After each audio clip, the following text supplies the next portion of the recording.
Hey, what's up, guys? Welcome to the Rescue Michigan live stream.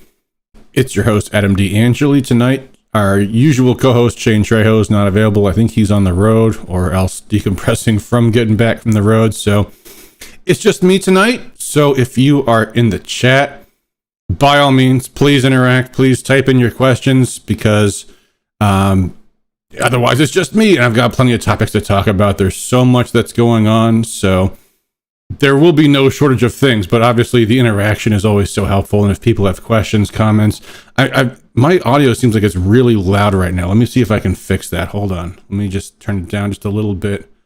That looks better.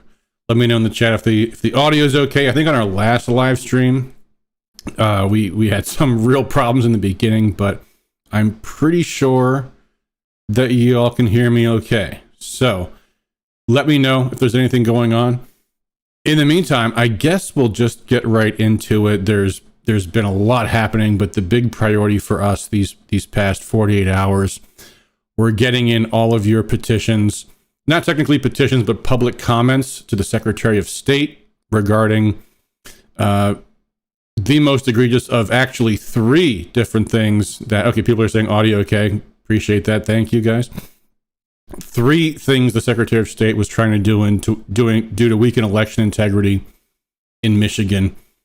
And the biggest one, the one that we were really focused on, was a proposed administrative rule to effectively eliminate what would be the only safeguard we really have on our absentee ballots anymore, sad to say, which is the signature match. We've talked a little bit about this in emails, but just for anyone who might happen to see the show on YouTube or Rumble or even Locals or any other place we might be posting it, the backstory to this starts with the Secretary of State having been found to have an unlawful process for verifying signatures on absentee ballots. And this is, in my humble opinion, and I know some people disagree, I think the number one source of election fraud is absentee ballot fraud. And why would I think that? Well, for one thing, that was the conclusion of the Bipartisan Commission on Federal Election Reform, co-chaired by Jimmy Carter, former president, and James Baker, former Secretary of State.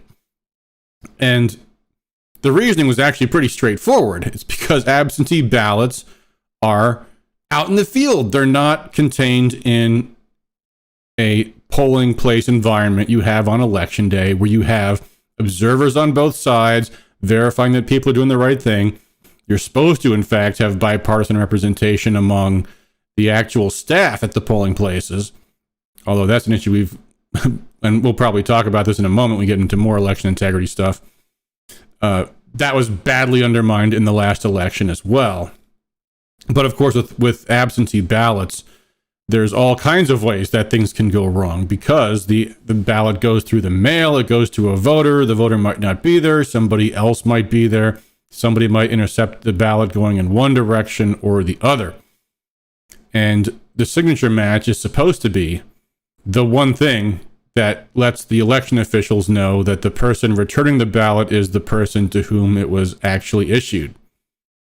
And by the way, don't take my word for it. That's what Jocelyn Benson has been so adamantly arguing in her opposition to laws requiring voters actually submit ID to submit their ballots. And of course, that's the big thing that's going on right now with the Secure My Vote citizen-initiated law petition, which would require you actually submit at least your driver's license number or a copy of it or present it when you return a ballot in person. And the Secretary of State says, no, that's absolutely terrible. We can't do that. We already have the greatest security on. You would have to hear it to believe it. And you can, if you want to go back and listen to her staff's testimony in the election committee hearings. They actually claim it's easier to make a fake ID than a fraudulent signature. But undermining all of that is the fact that the Secretary of State is actively campaigning to gut the signature verification on absentee ballots. So going back to the original start of this, the Michigan Court of Claims, after the election, after it didn't matter anymore, after it was too late, ruled that her directive to election staff, that which was to presumptively assume every signature was valid, had no basis in statute, had no basis in anything, and therefore was illegal. That was the Court of Claims ruling that the way the majority of ballots cast in the 2020 election was illegal. So, what does Jocelyn Benson do? She proposes an administrative rule to say that we will actually presume all the ballots are presumptively valid signatures. And by the way, this was actually okay with the Court of Claims. They said the problem was she did not go through the Administrative Procedures Act. There is this thing called the rulemaking process. That's what she's doing now. So the way the rulemaking process works is the department, i.e. Jocelyn Benson, proposes a rule. Then there is this public comment period. That's what just ended with this public hearing we had yesterday. The next step is going to be they're going to review the public comments, and supposedly they can revise them and finalize them. Obviously, even though 100% of the testimony was submitted in opposition to her rule, she's going to try to ram it through anyway. But then it goes to a legislative committee called JCAR, which stands for the Joint Committee on Administrative Rules. And this is actually the only bicameral committee in the House and Senate. Its members are the representatives and senators. And what JCAR does is they have the ability to review a pending administrative rule that's brought before JCAR, which they all have to be before they're formally adopted by the department. And JCAR they actually can object to it. It used to be they could overturn it completely. What they can do now, they are limited. They can, I think, put a 270-day stay on it, which is substantial. That's 9 months. That's a lot of time. We're only 13 months out from the election right now. That is potentially enough time to block the rules from being implementable before the next election. So that's going to be the next thing we have to come to. Unless, of course, the Secretary of State actually rescinds her rule, which, I mean, come on. To her, it doesn't matter that 100% of the people that actually stood up were there to oppose it. She's going to try to ram it through anyway. But JCAR can really slam the brakes in a big way. They can also supersede it with legislative action. Problem, of course, being that anything they would do to stop that, the governor will veto anyway. But these are all tools that they can actually use to drive this thing into the public space. They really could, if they wanted to, if they were so inclined to.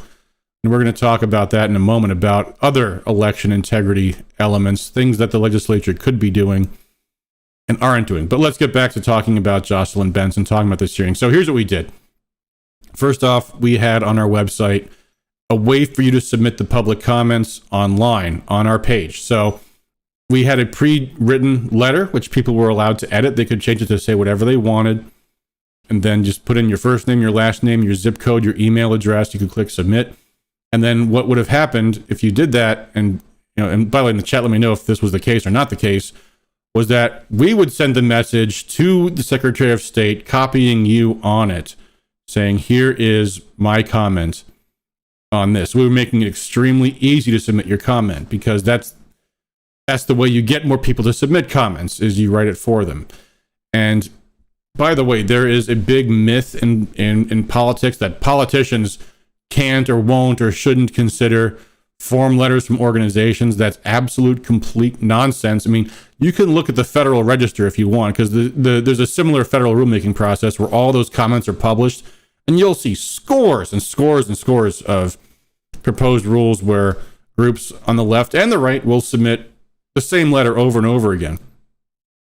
And there is a purpose to it. Number one is laying out the arguments for the public to see, laying out the argument for members of JCAR, for lawmakers to see, and potentially laying out the arguments and showing how many people are raising them for a judge to see. And of course, judges are not supposed to consider public opinion in their decisions, but they are humans. They do. And we're going to talk about vaccine mandates and all that stuff in a little bit, but you can be certain that judges do consider public opinion. They do consider being on the right side of history, John Roberts considering his legacy and all that other garbage. They really do. It really is about their perception to a lot of them. And in fact, I would argue in the entire political process, leaders in general in the legislature come last, but judges come very, very, very last. I mean, perfect example is the civil rights movement. It was only after things got to a fever pitch in the 1970s when the Supreme Court started to roll back what had been always upholding segregation, slavery, everything else. The judges always come last. They see themselves at the highest part of the power structure, and it's only when the entire political system has turned against a point of view that they start to really roll things back. So your voice really does matter. It really does make a difference. It really will when it comes to JCAR, that we can go there and we can say we had just shy of 2,300 people submit these lengthy, detailed letters about how obscenely wrong this proposed administrative rule was. I should mention also, by the way, there were two more that were also up for a hearing that day. The reason we didn't talk about those is only because the other one was so much bigger. The other two, one of them was a rule to say that you can disqualify candidates if they've got any outstanding fees with the Secretary of State for perhaps a previous campaign. And the reality is, campaign finance is just tough, especially for candidates that don't have a lot of money and sophisticated political training behind them to keep up with. If you're 1 day late, there's a fine. If you're 10 days late, there's a big fine, and it goes up sequentially all the time. So lots of campaigns, especially lower level grassroots campaigns, also RANs, you can call them, might have outstanding fees, and they can add up really quickly. And this would just say that they can't run for office if they don't pay their fee. And that, I would say, it's certainly objectionable. The notion that you can't seek public office because you owe a debt. If that's to the Secretary of State, why is that any more valid than if it was to some kind of private debt collector? Who knows? So I didn't agree with the rule. It's probably going to be especially bad in its implementation because the Secretary of State can make mistakes. They can disenfranchise people from the ballot, and then what's their remedy? It's going to be to sue the Secretary of State. So problematic, certainly. But is it top level red line, absolutely horrific, such as the gutting of the signature match, the only thing that's going to protect absentee ballots? Not quite so much. So there were people that did submit comments anyway, though, so good for them. There's no question there were some comments submitted. In fact, Christina Caramo was there. She testified against all three of the administrative rules. The other one, by the way, was to create an online absentee ballot application where people can just say, use my pre-existing signature to count for that. And again, bad, problematic, but doing the things that she already was doing and probably would do anyway, mailing out ballots to people that didn't really ask for them. So bad, problematic, should be challenged in JCAR. But again, just in terms of focus. And, we're going to talk about a lot of other things that Rescue Michigan's been working on. And there is a limit to how many different things people can do. So, could we have submitted 2,000 for all three of those? Maybe, but the problem is the more complicated we make our emails, the more complicated we make our talking points, the more people get lost in the noise and confusion. And we thought we really want to focus like a laser on this particular administrative rule because it is so egregious and so revealing of the Secretary of State. The fact that she would, on one hand, claim that the signature match is the greatest thing ever for protecting against absentee ballot fraud as the pretext for opposing voter ID, which she is going to be continuing to do in the months to come as she opposes the Secure My Vote citizen-initiated law. At the very same time, also removing any meaningful safeguard on the signatures. And we've talked about this in emails before, but just to lay it out real briefly. First, what she says is there is the presumption that every signature is valid. Then she says, only if there are multiple obvious, egregious problems with the signature can it be declared invalid. And even then, no matter how many multiple, egregious, and obvious deficiencies the signature has, it will still have to be presumed valid if, and then she lists off any number of circumstances, including the hand is shaking, which I mean, that's in reference to certain seniors have developed issues later in life where your hand shakes when you're writing. And that's a real thing. But the problem is it's also a convenient excuse for anyone committing fraud to just, I'll just shake my hand and now everything's fine. And even worse, he just says, if it looks like it was rushed, then that just automatically counts. And that's not the proper process, because that effectively means anyone can just simply forge a signature by just writing a quick scribble. There is therefore no meaningful signature verification at all. Remember, it's not like the problem is people accidentally forging signatures. Forging someone else's signature is, by its nature, intentional. The whole point of having a signature verification is to prevent the intentional forging of another voter's signature on whose behalf you are illegally voting. And that safeguard is effectively removed completely by just allowing them to accept any fraudulent signature, which they literally laid out exactly how you can have a signature that would have to be presumed valid, or actually not presumed, but then determined to be valid, regardless of how much it differs in any number of egregious, substantial ways from the actual voter's signature. So anyway, so the next step for all of this, first of all, let me go back and explain about turning in the signatures. So first of all, anyone that signed those petitions on our site, you should have actually been copied on the email that you sent to the Secretary of State when you completed that form. Because what our website did was it sent the email to elections@michigan.gov, which was their official email address for receiving those comments, and you should have been BCC'd on that. Or actually, maybe I think CC'd, because we didn't have an option for withholding email address there. I think we had to include that because that was, we're sending them over email. And of course, we were also including your zip code so they could see this is from an actual Michigan resident. And are they going to complain that we didn't certify that they were a registered voter? They're trying to eliminate that anyway. But we did that. Then we also brought a huge stack of the comments to the Secretary of State at the meeting they had yesterday, so what we did was we actually printed out every single one as its own individual letter, which would have been 3 pages per each.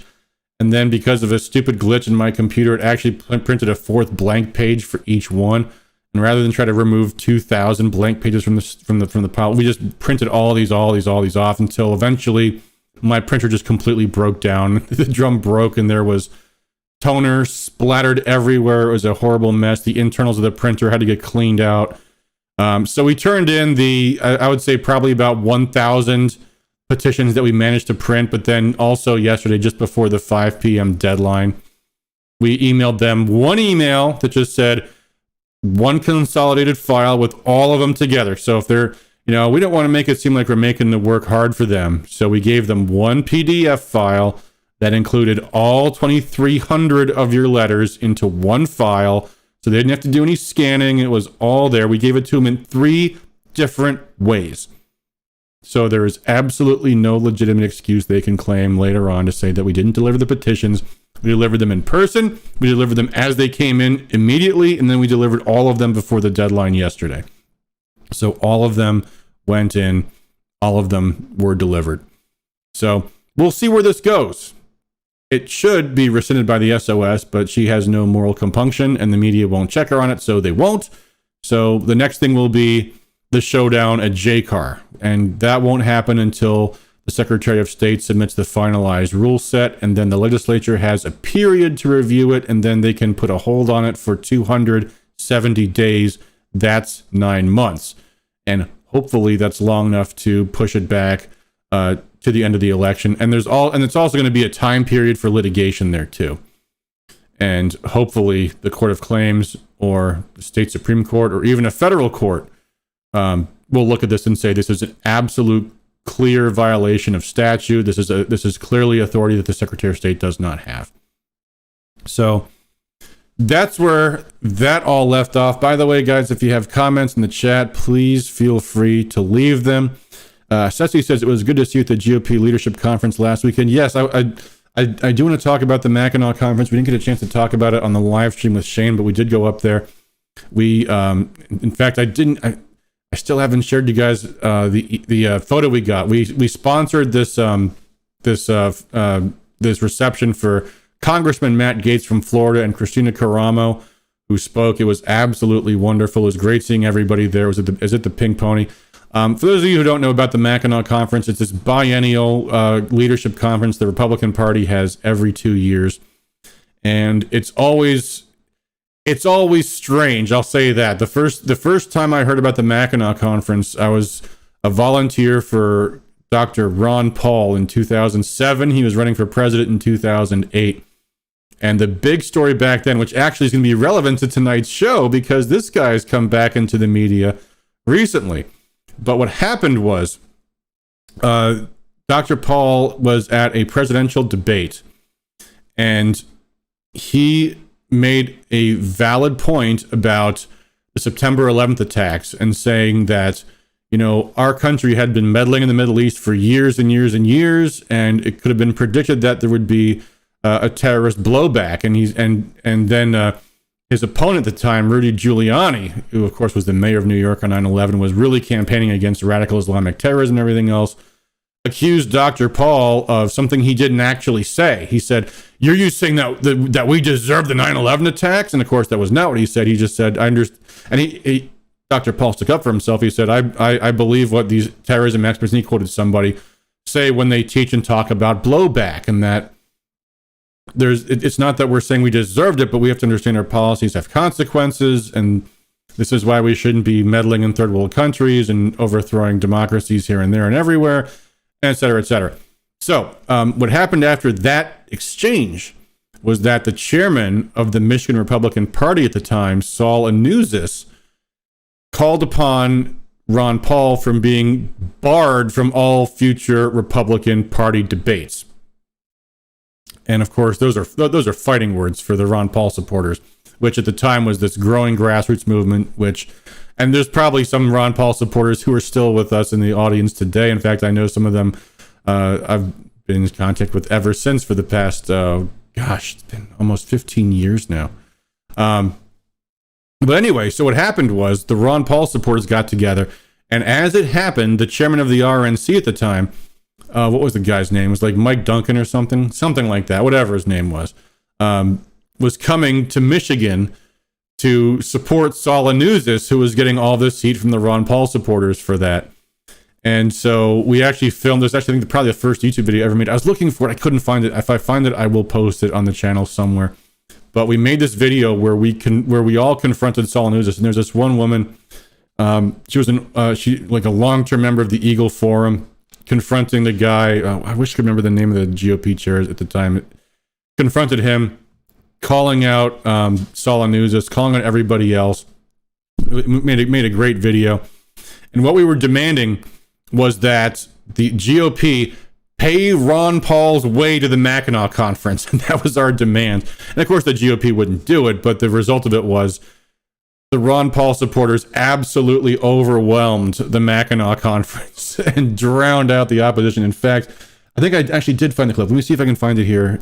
There was a guy who filmed the boat ride back from Mackinac Island that night, where Rudy Giuliani got on the boat, and the entire boat was Ron Paul supporters. Let me see if I can find it here. Hold on. It was just amazing. Let's see. Hold on.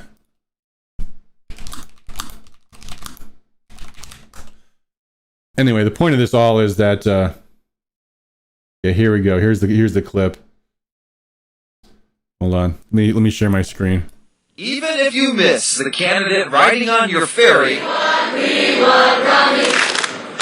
glanced over the hundreds of colorful supporters, or even closed your eyes, you couldn't miss the sound of it.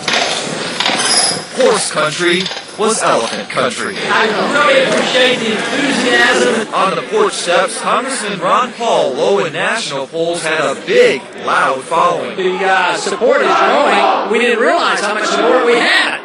But they beg and plead for us to come, and we come and we find out there's a tremendous amount of support, so it gets more important every single day. Over dinner, Rudy Giuliani said he could fix Michigan the same way he fixed New York City. Michigan is going through a situation that, for me, is like deja vu all over again. You can't drive away, you can't hide here. This is an open process. The close proximity of the candidates and their supporters made for some interesting encounters. We are on the ferry back from Mackinac Island, Mackinac City right now with a very interesting dynamic. We have all the Ron Paul supporters on here who are chanting, yelling pretty loudly, saying some interesting remarks to Mayor Rudy Giuliani, because Mayor Rudy Giuliani is on this ferry too. He is up here inside that cabin right there, surrounded by security. This is his campaign staff right up here, and the entire boat ride so far, Ron Paul people have been yelling at him continuously. After arriving, Giuliani quickly left the ferry as Paul supporters cheered. Yeah, so the entire ferry was full of Ron Paul supporters, and Rudy Giuliani was hiding in the cockpit the entire time. Anyway, all that's just to say, the Mackinac Conference is always interesting. In fact, I'll give you another story. A couple of years, actually, I think it was 4 years ago, the Maddox hired a Trump impersonator to go around to the different campaign events and just be Donald Trump. And of course, all the candidates loved it, and it was great, and they got lots of photo ops and things. And they had me be the pretend Secret Service guy for the Trump impersonator, and everything went great until we got to Bill Schuette's ice cream social. And for some reason, Bill Schuette's staff thought that this was some covert plot by the Maddox to make him look bad, and so they threw the Trump impersonator out of the event. And the Trump guy was just this hired comedian who had no idea what was going on, no idea about politics, but he was in character. And so he just started going after Bill Schuette and attacking him in front of everybody. And so then suddenly, as the pretend Secret Service guy, I had to usher the president out of the area as fast as possible. Like, Mr. President, let's get out of here. Come on, move. And so me and him and the Maddox like hurry up to a hotel, and we're like, oh my God, what have we done? Oh my God, if Bill Schuette becomes governor, he's never going to speak to me again. And it was like this crisis that we had for a moment. And of course, at the end of the day, the media didn't hear about it, never got covered, and of course, Schuette didn't make it, so it never mattered. But all kinds of crazy fun stuff happens on the island, and it's always just a blast. Although this year we didn't do anything except go to this, or at least I didn't do anything except go to that one reception for Matt Gaetz. I'm sure you guys know Matt Gaetz is like the biggest Trump supporter in Washington, and you probably know he's been subject to the most ridiculous, absurd, buffoonish frame up that the deep state has ever tried to take out a Trump ally before. I don't think it's going well for them. But anyway, so we were happy to bring him on up to the island and to co-sponsor the event, although Vance Patrick really gets credit for organizing it. And it was also just great to hear from Christina Caramo. And actually, it was funny at the table. I got to this reporter from Merce News, which is like this big insider Lansing newspaper, sat across from us, and so he says, yeah, this is like the biggest event on the island this year. And I just said, well, that's not saying much. And he got a laugh out of that. So anyway, we had a good time, and it was always fun talking to people, the boat ride, everything else. Mackinac is always crazy.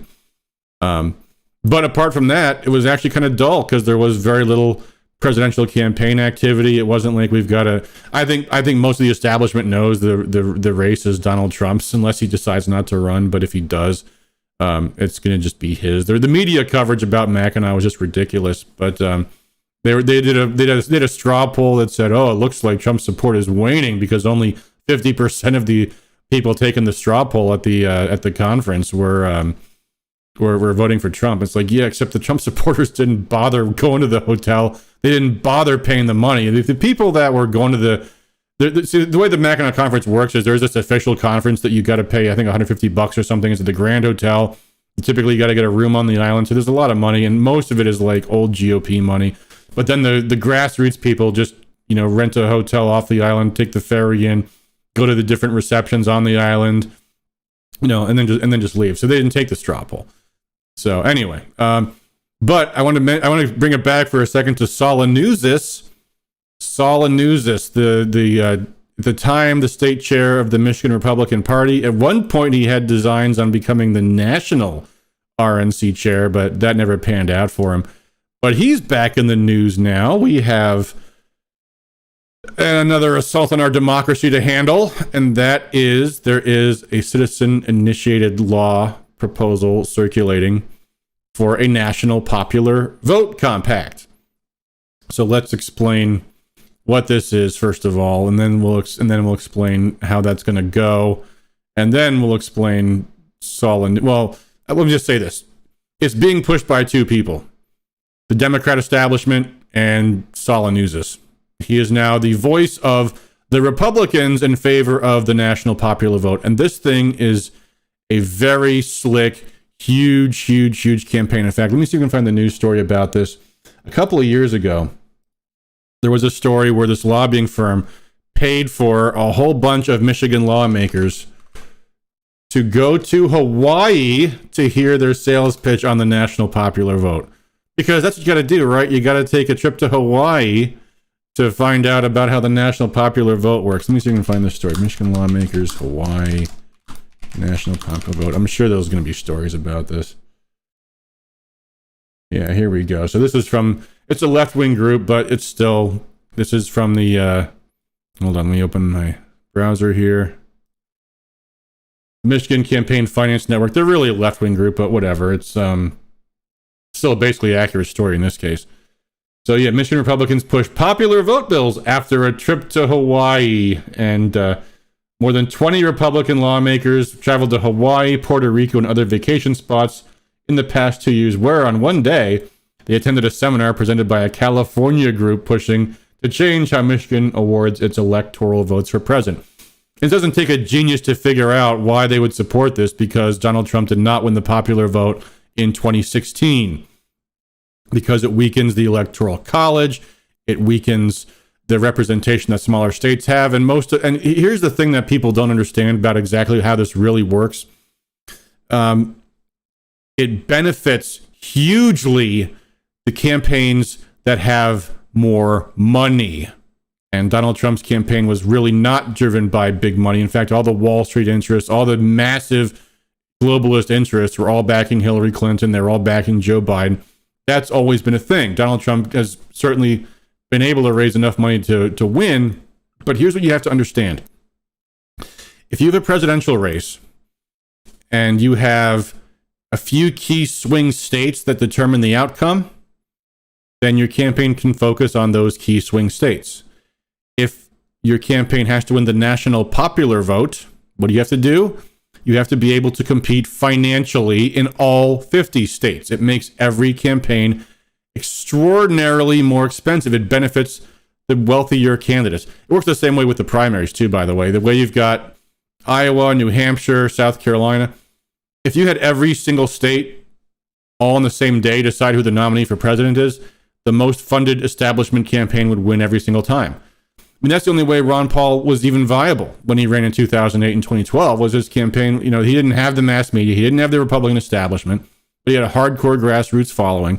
So he said, okay, we can put all of our donation resources into Iowa and New Hampshire. And if we win those, we can, we can parlay that. We can pivot into the momentum we need in South Carolina. And of course, you put some into some of these early states, but you don't have to worry about the states that go after Super Tuesday. It's all about being able to manage limited resources. So a national popular vote would absolutely change the nature of how presidential campaigns work. It would be an enormous advantage to whichever campaign has the most money. And of course, that's always going to be the establishment candidate. So it's a naked power grab by the establishment. That's what it's all about. But Saul Nuzis apparently has been taking those big lobbyist bucks. He's the one making these ridiculous arguments for why it would be so great for Michigan to surrender its state sovereignty and force its electoral votes to go to whoever wins the national popular vote, even if more Michigan residents vote for the other guy. So that's what that's all about. So the process is, it's the same as with these other citizen-initiated laws. First, they have to get the signatures, and they're clearly well-funded, so they will. The next thing is to go to the legislature, which hopefully the legislature would not be so insane as to pass that, but that's a real concern. That's a concern that we're going to have to take to leadership, that this is literally treason on the Republican Party to even bring this up for a vote. If they don't pass it in the legislature, now imagine if they bring it up for a vote. Imagine the Democrats vote 100% for it, which they very well might. You might have a few stragglers, but by and large they will. It wouldn't take a lot of Republicans to vote for it. Therefore, you have to take the fight to leadership. And then if the legislature does not pass it via citizen-initiated law, Then it goes to the November 2022 ballot. And then that's a fight we have to make. That's an argument we have to make to voters. Here's why this is so dangerous. And there are some simple talking points on this. Talking point number one is this takes away our state sovereignty. In this situation, you will actually have Michigan cast their ballots for someone that lost Michigan. They are taking away Michigan's vote. That's what this is all about. And there are some things on our side there. Typically, ballot proposals, voters that don't understand or feel overwhelmed by the issues tend to vote in the negative. But there's exceptions. I mean, remember Prop 3 and Prop 2 in 2018 to destroy our democracy in Michigan on redistricting and on ballot procedures. We got absolutely bowled over. We didn't even have the talking points lined up in many cases, let alone the money and the resources and the grassroots. And that's we're going to conclude the talk tonight talking about grassroots leadership because all this comes down to the same fundamental thing that Rescue Michigan's been driving at from day one, which is the importance of local organizations and building that up. But anyway, all right, popular vote, we talked about that. Other election integrity stuff, I just want to say, when the legislature adjourned in the summer, it was, we left with Ann Boland brushing us off, refusing to give our bills hearings, and making feeble, pathetic excuses that we just don't have time. We've got other important things. You guys just aren't important. There's more important things. And of course, all the important things they did were not the least bit important. So we're going to be talking about applying more pressure on her and her committee and in her district on getting hearings and votes on those bills, because to this day, the legislature has not done nearly enough on election integrity. I mean, apart from Lana Tice's bill on voter ID, which is, Lana Tice we've had issues with elsewhere, but at least that bill in and of itself is good. But that's about it. There's a whole lot that we just have not had in the legislature. Hearings on none of our bills on some of the most important things, issues we're facing right now. One of the big stories these past couple of weeks, is redistricting, and actually I should talk about redistricting stuff too. Let's talk about that for a minute. And by the way, guys, feel free to stop me, ask questions in the chat. I'm just kind of plowing through topics, stream of consciousness here. So by all means, I'm happy to answer any questions you guys have. But anyway, redistricting. So these draft maps have come out, which are clearly written by Democrats. In fact, it's now becoming clear that the Redistricting Commission was exactly as everybody said it was going to be, controlled by Democrats who lied about who they are to get on the committee. So we have, there was a suit. Let me see if I can find this story here. There was a couple of, I think there's a lawsuit filed. Let's see if I can find the story. Here we go. Yeah, let me pull this up here. Michigan group calls for resignation of quote-unquote independent redistricting commission members who publicly support Democrat causes.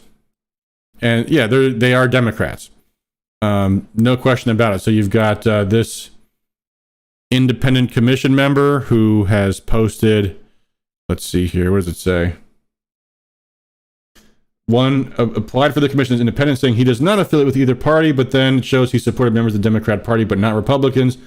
Proud to live in a state that voted for Bernie Sanders in the primary in 2016. I mean, that right there is a public statement of express advocacy. That is what is considered a statement of party affiliation. The other side will say, well, that was 4 years ago. Obviously, he could have changed his position right now, which is obviously complete gibberish. This goes on. Oh, of course, being a Bernie Sanders supporter, he also made rape jokes and derogatory comments about women. Another one, Rebecca Zatella applied as an independent, but has contributed at least $225 to Emily's List. That's a pro-abortion organization, Democrat politician. And in May of this year, addressed the Progressive Democrat Women's Caucus of Muskegon County. So yeah, they stacked the commission with left-wing liberals, and the district map that they've proposed is going to be horrible. And the only thing we can do about that is litigation. And by the way, the only reason Rescue Michigan hasn't been talking about this at all is because we have to figure this is one issue the state party can handle on their own. Right? This is the one issue that if the Republican Party establishment is going to attach themselves with, literally their own partisan survival, they ought to be able to do it without our help. Although, you know, it's amazing they haven't run a more aggressive PR campaign against this. They haven't run a more aggressive campaign about this. But yeah, it's amazing. What brought me? There's a reason. There's a reason I wanted to compare this to something else. Oh, that's right. The hearings on our election integrity bills, the partisan selection of poll workers. This is the exact same problem that we had in Detroit in the last election, which was that people can just call themselves Republicans. Michigan doesn't have party affiliation. There's no way to really tell if someone's identifying with the party they're really with or not. And they can just call themselves Republicans and they can become Democrats acting as Republican poll workers. And that undermines the entire process because you need to have people on both sides administer the election because that's how the two sides check one another. Otherwise, the Democrats, or theoretically in a Republican district, although Republicans just don't do this kind of stuff, one party can start stealing an election because there's no one there to stop them, there's no one there to check them, there's no one there to be witnesses, there's no one there to challenge procedures. There's poll challengers, but poll challengers can't physically stop a poll worker from doing anything. All they can do is document evidence and then submit their objections and hope that it works out in litigation later on. So why hasn't Rescue Michigan's bill, the only bill in the country addressing the partisan breakdown of poll workers, gotten a hearing yet? Does Ann Boland think it's not going to be a problem next year like it was last year? I think this is pretty important. So I suspect we're going to be ramping up our program on getting those bills a hearing in the coming weeks. Now that the administrative rule is behind us, this is going to be a big deal. Also, speaking of election integrity, the Secure My Vote petition has been approved by the Board of State Canvassers. So that's coming out soon. I encourage you guys to get involved in this. We've talked about this on other shows. It is not everything we want, but it is not a negative. It is important that we do have voter ID. And I would argue that it also is a wonderful organization building tool. This, as well as the Unlock Michigan Part 2 on the Public Health Code.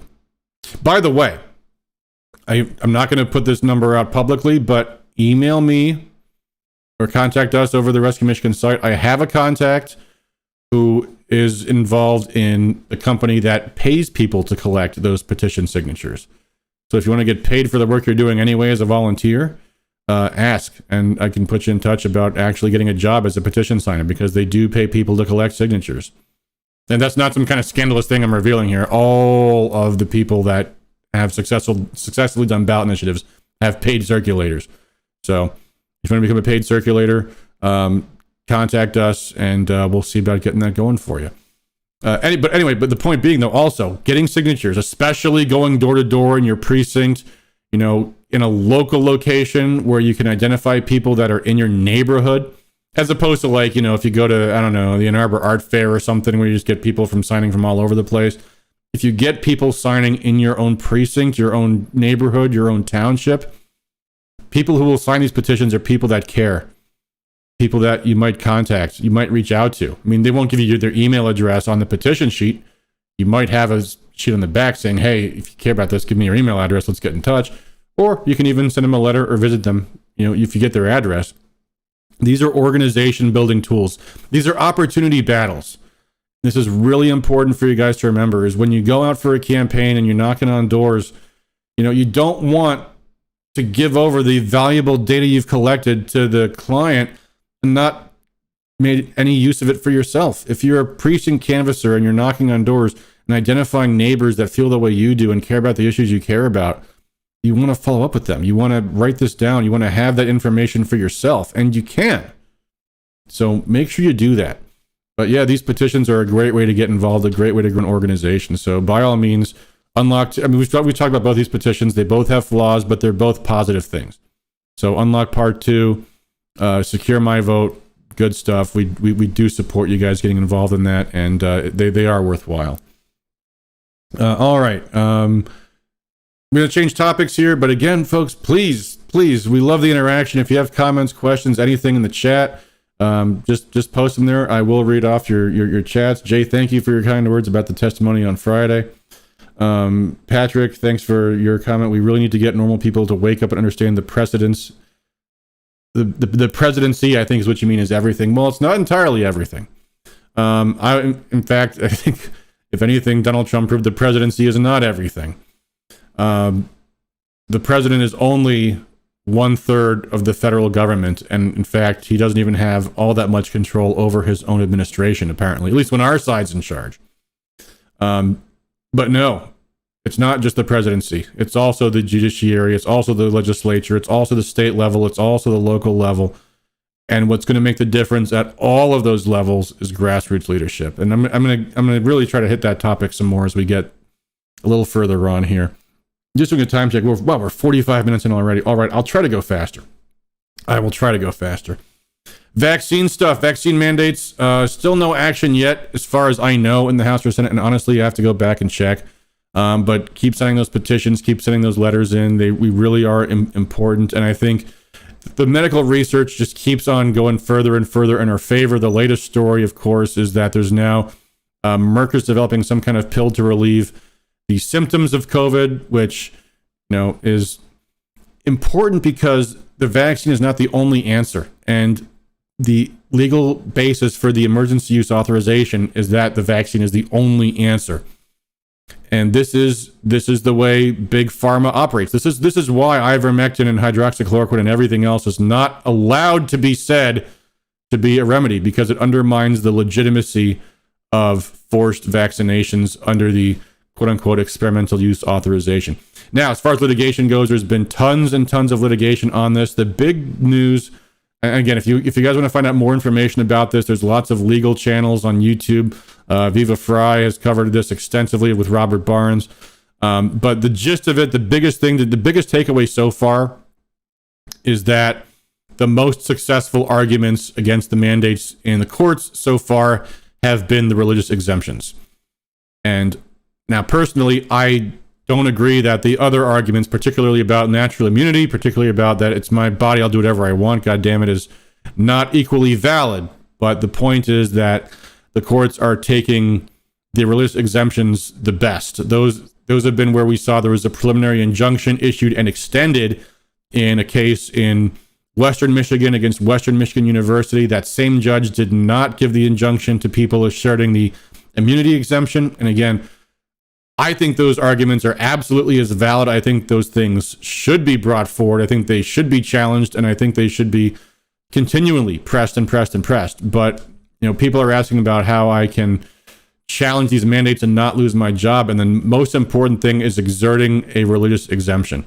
Other than that, though, I would certainly say talk to an attorney. I'm not a lawyer. I don't want to give you guys legal advice, anything that will be taken as legal advice.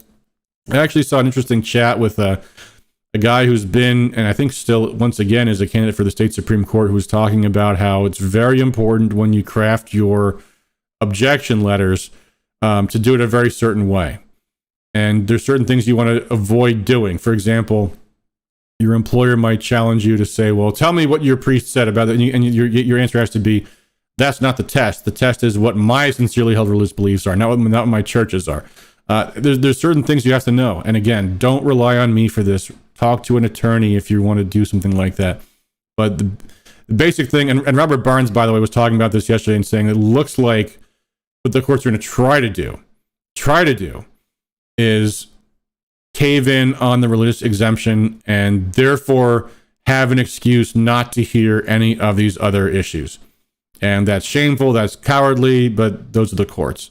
So we'll wait and see. There's lots of litigation on a bunch of other issues, so we'll see how it all shakes out. But right now, so far, the religious exemption is the one that has been the most successful. But again, if you want to exert that, I would strongly encourage you to talk to an attorney about it. Make sure you do it the right way, because it's not easy. I think one of the cases I heard about was the United Airlines case. There was a lot of confusing media about that, where the people that claimed the religious exemption were all basically exempted, and there's other people that were challenging it on other grounds that got fired. So make sure whatever you're doing, do it carefully. Talk to an attorney. Make sure you do it the right way. Other than that, from the political angle, I think the most important thing for us is that we keep pushing for hearings on these bills. Get them all on record. Get your politicians on record. What do they think about forced vaccinations? What do they think about forced mandates? All right, one more topic, and then I'm going to wrap up talking about grassroots stuff and campaigns and things like that. We've talked about this a couple of times in the more recent shows, but we've got something really funny to show you guys. So there's another push in the legislature coming down the pike to create a new monopoly in Lansing. And that is what we might call big weed. And this is not entirely new. It's been brewing for a long time, basically ever since marijuana, at least medical marijuana, became legal in Michigan. Of course, now recreational marijuana is legal too. And, legal with a lot of caveats, but it's there. It exists. And as you might imagine, marijuana is a big industry that until recently was entirely illicit and now not so illicit. And all of a sudden, some big corporations have thought, you know what, there's a lot of money in that business. But to make it worth their while, especially because there's certain risks you take with, the feds, where marijuana is still not legal in their eyes, is that the only way they're going to make it work for them financially is to have a monopoly, or at least an oligopoly, a cartel. So they've been working behind the scenes and pouring in a lot of money to craft legislation to create a new pot cartel law. And what it will do is say that right now, so under the current law, caregivers, they call them, can have as many as 5 patients, and each patient can have, I think, 12 plants, something like that. The new law would say, no, you can only have 1 patient. So 80% of your business is gone. Imagine what that does to all of them. I mean, imagine, and you tell any business in the world, 80% of your business is now illegal. Oh, we're done. We're gone. Just knock out the competition. And then in place of that, what they will have is an expansive licensing and regulatory regime, huge application fee you have to pay every single year. And probably the biggest thing is they're requiring what they call safety testing for marijuana, which, marijuana has been around for many, many years. Safety is not a concern of its users. The safety concern was resolved by the supply and demand, and the fact that there's tons and tons of suppliers out there, and therefore, there's no incentive for people to produce adulterated products because, just go to somewhere else. But supply testing is expensive. They can just pass those costs on to the consumers. It keeps the competition out, and that's really what this is all about. And it's being modeled after the alcohol system in Michigan. The next thing they're going to do is what we have in Michigan is called the 3-tier system. We've got this very powerful lobby in Lansing of the Beer and Wine Wholesalers Association, which is a small group of people that have the government permits to be the distributors, the middlemen that take the alcohol from the manufacturers to the retailers or the consumers. So you can't just order online from a brewery a beer that you like. You have to go through a distributor, and that's a very nice racket they have going. They make a ton of money. It drives up the cost of alcohol, and of course those huge profits are largely turned back into dollars to go to politicians to keep on lobbying for more and more of the same. So they're going to do the same thing with marijuana. Now, Rescue Michigan marijuana is not our issue, but wherever you fall on that issue, if you think marijuana should be legal, you probably don't like the idea of a big corporate cannabis cartel in Lansing. If you think marijuana should be illegal, you also probably don't like the idea of there being a big giant corporate cannabis cartel in Lansing. But the politicians are very gung-ho about this. There's bills introduced already. They're having a hearing in the Reg Reform Committee next Tuesday. And there's a group called the Michigan Caregivers Association that's kind of leading the opposition to this. And they've got a very, very, very funny ad coming out. In fact, I hate to say it, I probably have to wait until it actually goes on air before we show it. I want to premiere it because I've seen it and I've got a copy of it, but we have to wait till it goes out first. But trust me, you guys will die laughing when you see it. It's perfect in how it makes fun of the politicians in the way that will drive them absolutely crazy.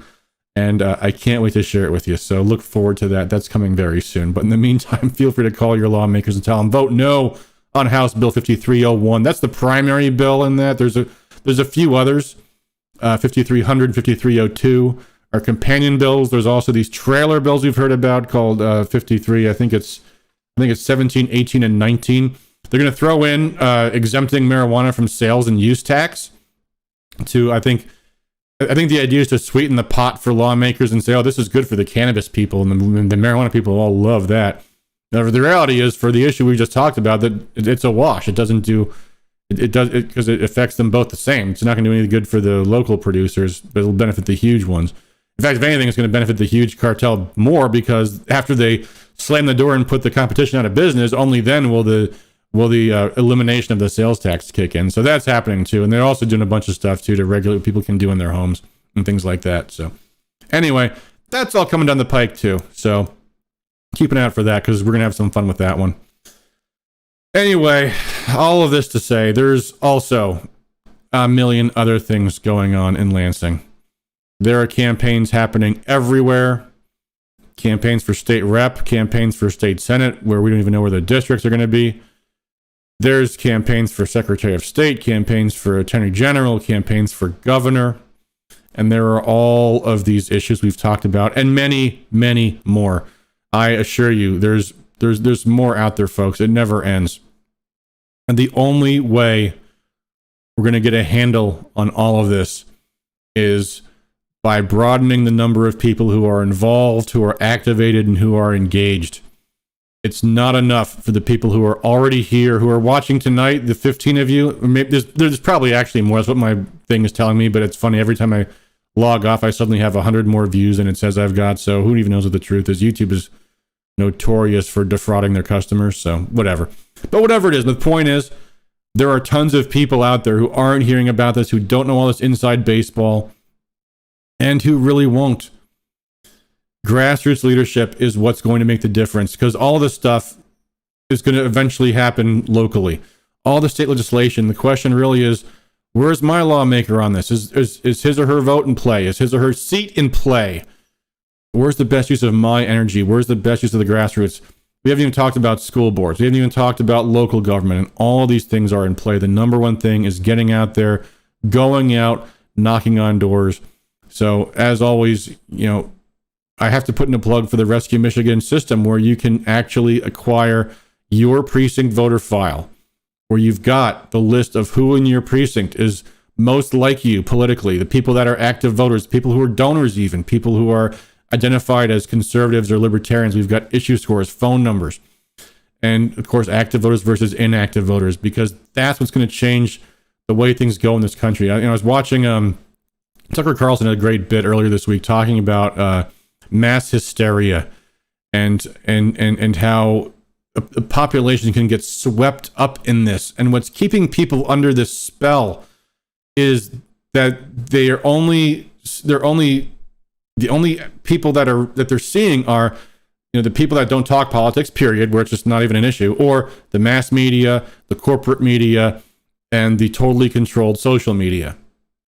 The only way to break out of that is to have a group of people active in the real world, engaging them, talking to people about these things.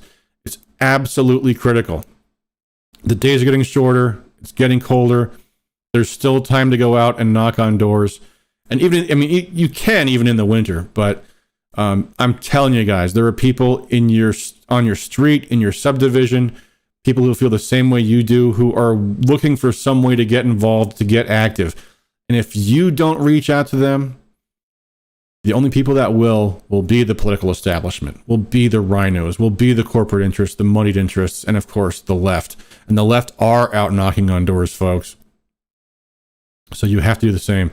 So please go to rescuemichigan.com, get your walking list, get a partner, go out, knock on some doors, make some friends, meet some new people, organize a local meeting, and keep at them and keep them engaged.